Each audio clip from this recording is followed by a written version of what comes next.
Clippers right there get the victory, their fourth consecutive game with at least 18 threes made. They knocked down 19 threes tonight, shooting 48% from three. Still number one, like KRS-One in the NBA in three-point percentage. Smitty, I know you were impressed with this victory from the Clippers. Yeah, you got to knock down shots, but what I like is there's not a lot of one-on-one. The ball is hopping.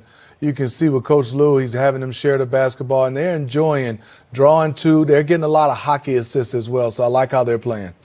Like how they're playing. I know, B. Wood, you were paying attention to the offensive efficiency, but also the bench and what they were able to get from Marcus Morris especially. Listen, the bench was on fire. You look at what you got from Luke Kennard, Marcus Morris. Both those guys played very, very well. And then you look at the fact that the ball was moving around. They were hitting threes, the offensive efficiency. The Clippers shot 55% from the floor, 49% from three. You're not going to lose a lot of games when your bench balls out and you're that efficient. Marcus Morris, that is his first 20-point game as a Clipper. They were very efficient. 65 points off the bench. You see the box score right there. We have the highlights coming for you. Paul George put on a show. You don't want to miss what he did early in the game. Defensive team, every defensive opponent is designed to stop, a Durant or Irvin or Harden. And what these players have been able to do over a period of years is be able to outwit the defense every single time. Just as when Kansas goes into a game or I went into a game, you knew that you were playing against a defensive scheme that was designed to stop you. Well, these three guys know how to score, but intellectually they understand how to read and break down every defense that's been designed to stop them. So having those three collectively out on the floor together is going to be impressive, not only to watch from a skill standpoint, but also from how defensive schemes will try to stop them and how they will counteract it with their basketball IQ. Isaiah, though, I think you left one thing out. That's the Nets could actually use Candace Parker to play some defense for them because Orlando looked like a powerhouse of the offensive end. I mean, you might be able to I'm a person that can speak anything is possible because at the beginning of my career, nobody would have thought, Isaiah included, that I would have been mentioned anywhere near defense. So anything is possible, Brooklyn. They do have to start playing defense, and I think that is a huge thing on the other end of the floor. Offensively, they're going to be able to score, so they're going to be able to set their defense. And I'm a firm believer in defense affecting offense and vice versa. But they're going to score a lot of points. So they're going to be able to get back and set their 5 defense back in transition, but they are going to have to stop somebody. Well, right before we went on the air, you spilled your tea everywhere. Do you want to spill some actual tea? And you're a free agent, so, I mean, why don't you just say Zeke, that's what we're doing right now? Yeah. That's what we're doing? This is NBA. We're talking NBA here. I mean, hey. That's why that shield and that glass is up there, Candace. Not necessarily for COVID, but to ignore that question. All right, let's broaden this a little bit. We're talking Nets. We've got the Knicks on our air coming up in a little bit. Full disclosure, I grew up in northern New Jersey as a hardcore Net fan. I was one of 10 people in the building every night. I understand, and my parents at home who are hardcore Net fans understand. The landscape of New York will never. Well, what I've come to understand and actually love about the Knicks fans is that they are passionate and they are loyal. And no matter how great the team is in Brooklyn, Knicks fans will watch, they will enjoy it, but will they ever become true fans of the Brooklyn Nets? That just won't happen. This is a fan base that, again, I've come to admire because throughout all the losing seasons that they've had and some that I've been a part of, their passion, their loyalty, they come to the game, they show up every night, and they root for their team, and it really is ingrained in their family. And there is a Knicks culture that I just don't think is going to go away. So Brooklyn and the Nets are in the process of developing theirs, but this Knicks fan base is rock steady. Jared, well, first and foremost, I don't know how you're going to go home after what you just said today to New Jersey. How do you go back to the East Coast? But anyway, that's beyond. I'm still on the East Coast. But I'm saying, how are you going to go back there? After what you just said, I mean, It's true. It's all facts. I'm spitting facts here. That's good. It's about truth now. I get Yes. it. But at the same time, I like to make the metaphor. Dallas Cowboys haven't won. I'm a Bears fan, so I can say this. It's heartbreak city being a Bears fan. But Dallas Cowboys are still America's team, and they have not won a Super Bowl. Are they, though?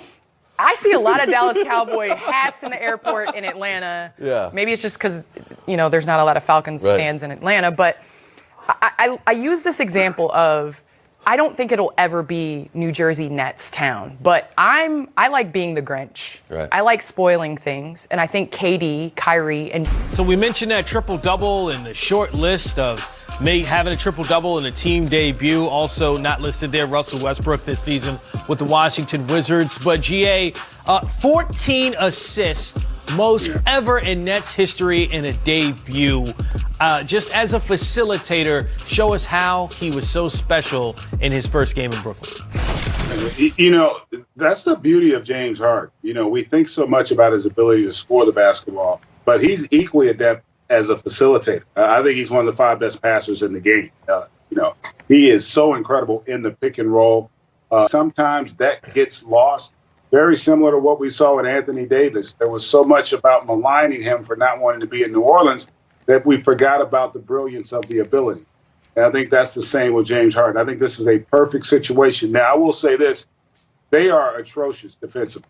As a team, that's an area that's got to be a major concern for them, because this was a night when they were on. There are going to be nights, even for great players, where you don't shoot it as well, and you're going to have to be able to defend. And to go up against an undermanned Orlando team and give up 115 points, that's probably not the best recipe for long-term success for this Nets basketball team. Well, that is a point that we're going to have to pay attention to the entire season, especially when they face other contending teams. And if they are going to be a contending team, Sam, then it's going to take James Harden and Kevin Durant playing well together. Sure looked good in this first game.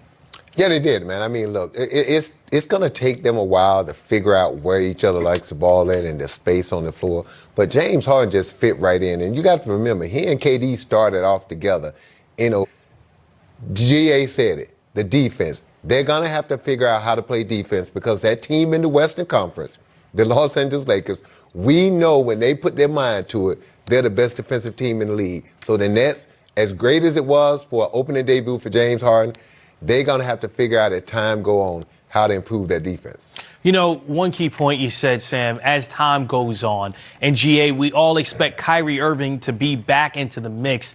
And James Harden said something very interesting the other day when he spoke as a member of the Brooklyn Nets for the first time. And he said, I'm willing to sacrifice. I think he was saying more from a scoring perspective and be a facilitator. I think that's what we saw in the first half. Is that me taking a little bit too much of a leap, or is that how this works with this group? No, I think, and we get this conversation, people always forget, these aren't low IQ basketball players. These guys have tremendously high basketball IQ. They said the same thing about James Harden when Chris Paul went there. Two ball-dominant players, they can't play together. They won 65 games, and probably but for a hamstring injury to Chris Paul, they would have made it to the finals that year.